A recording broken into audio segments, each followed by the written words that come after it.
what's his face? The guy who wrote Glass Menagerie. Oh, Tennessee Williams. Yeah, Tennessee Williams. Like you read his like scene, like descriptions of the scenes, and it's like reading part of the script. It is so clear, like what his bias is. Like Toby's like, and that character came in wearing a really ugly Christmas sweater that looked like they just, got it from Salvation Army Yeah. or used pile or whatever. It's like that's what yours reminded me of, like very clearly biased, but in a very idiosyncratically comical way. So much appreciation for that. I love how you added references of like stuff that we know, because Dante has all his references of all. Yeah, all his. I was offended. He had so many inside jokes, and like, I wanted in on it. It wasn't fair. It's spooky. Yeah.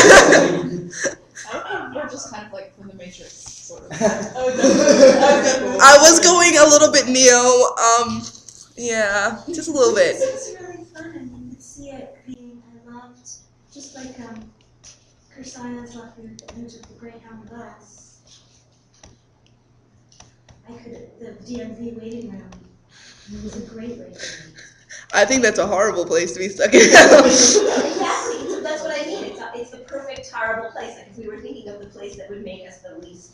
I actually had to go to the emergency room right after Thanksgiving, and of course we're in the middle of the year. That's horrible too. It's horrible. And you also hear people come in and name what's wrong. I mean, it's not very private. Like the intake for emergency ER is like, well, I broke my hands, or well, my mother had a stroke, or I can't walk, or just so you're hearing people not name their crimes, but name what's wrong with their body, and you hear the judgment. You see the papers shuffling and the whole thing happening. And similarly, the DMV waiting room has a similar feeling of like. It is that face. It's not God's justice, but it's the face of like the slow bureaucracy. Mm-hmm. Another great movie by the Coen brothers actually happens to be called Heads Up for Proxy. I don't know if you've seen it, but if you haven't, you should. And it's got these wonderful images of gears moving and clicking, like as if behind the wheels of our lives are this is sort of enormous clock that's. The DMV waiting room has a similar feeling. I think it was really beautifully done. Kersia. I was just going to comment on your waiting room thing and how horrible it is, because I was there this past winter, with a 4-inch gash in my head. It took them 4 hours to fix me. And so I'm sitting there in a waiting room, on a bed for 4 hours. Well, maybe next time you're in the waiting room, you'll think of this image of There's definitely someone. Or you'll think of, not you'll honest. think of, and you'll think of Desiree. V8, V52. Those were hilarious little numbers you picked up. I just picked them randomly. 52 is a bad and V8 is a dread. Oh, that was totally on purpose, you see. See, sometimes we're more clever than we think. But yeah, I think that, Desiree gets a special thing for taking the idea of my inside jokes in my community and kind of leaving it in. I mean, sometimes when I was writing it, I was like, I'm going to hell. I'm desecrating one of the best, literary works ever. Did you have fun doing it? Yeah, but I was like, I'm going to hell. I'm going to I hell. think that's also part of the fun of it, is that we have fun doing it, You can watch your brother wear it though without knowing, without picking apart every mythological reference. But when we know them, it's like we're part of this sort of tapestry, another tapestry of joke. I'd love to keep working on this. And Keep working Yeah. on it. It was just- Keep working on it. finals. Do we have, I don't want to, I'm keeping these moving, but if there's more comments, please.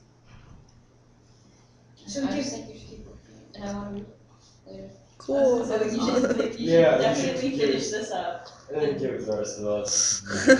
Yeah. Maybe you could see if next year for one of the fresh STEM lectures, you could get some people to throw together a really quick production of it, even if it's just a black box reading or something. Yeah. We should have fun with it. And I mean, the good thing is, I'm trying to weave in all the actual symbolisms and stuff, like the opportunists and stuff, just to help people remember all the different layers and stuff, and what kind of people are in it. Cool. One more hand. Because one of the hardest things for me when I write my paper, I was like, where were the sodomites again? Yeah. Right. Well, again, it's not, he didn't give us a chart. He gave us a story, and you get lost in the story. And that's a good thing.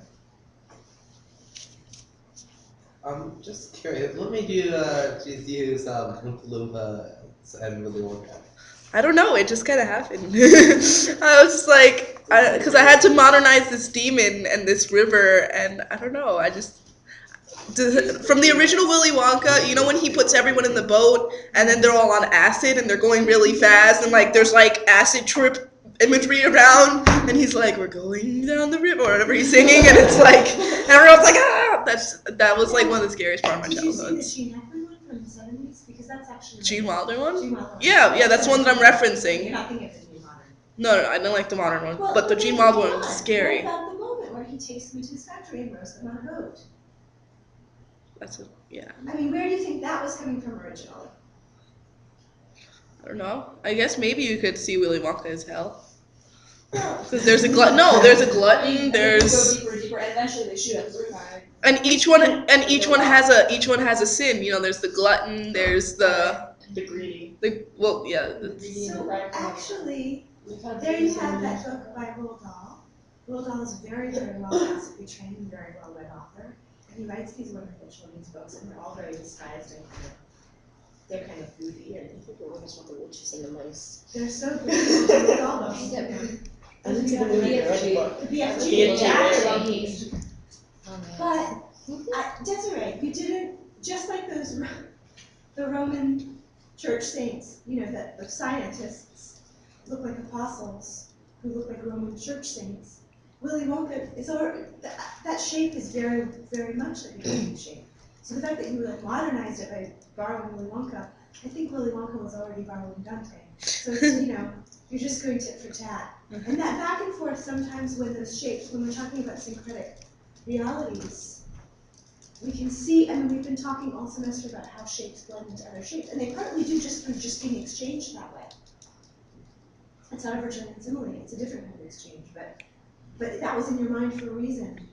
You were haunted by the classics, so why didn't know you weren't.